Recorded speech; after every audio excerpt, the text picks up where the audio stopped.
அஸ்ஸலாமு அலைக்கும். எப்படி இருக்கிறீங்க? உன்னை நினைக்கும் நேரம் சில வரிகள். உங்களைய விட உயர்ந்தவங்க யாரும் இல்லைங்க. உங்களுக்கு தெரியுமா?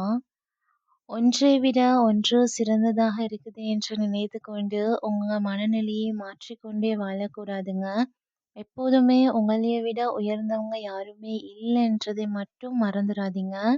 எல்லா உணர்வுகளையும் வெளிப்படுத்தணும்னு நினைக்காதீங்க. சில உணர்வுகளை மனசுக்குள்ள கட்டுப்படுத்தினாலே போதுங்க. உங்களுக்கு வர்ற பல பிரச்சனைகள சரி பண்ணிட முடியுங்க. அதனால உங்களுக்கான சந்தோஷத்தை அடுத்தவங்களிடம் தேடாதீங்க. சில சந்தர்ப்பங்களும் சூழ்நிலையும் நல்லவங்கள கெட்டவர்களாக்கி, கெட்டவங்கள உத்தமர்கள் போல நிற்க வைத்து விடும் இல்லையா?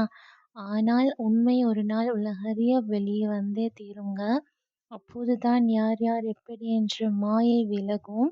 அதோடையே அவங்களோட நிம்மதியும் சேர்ந்தே விலகிடுங்க. அதனால உங்களையே தவறாக நினைக்கிறாங்க என்று கவலைப்படாம நிம்மதியாக உங்களோட வாழ்க்கைய வாழுங்க.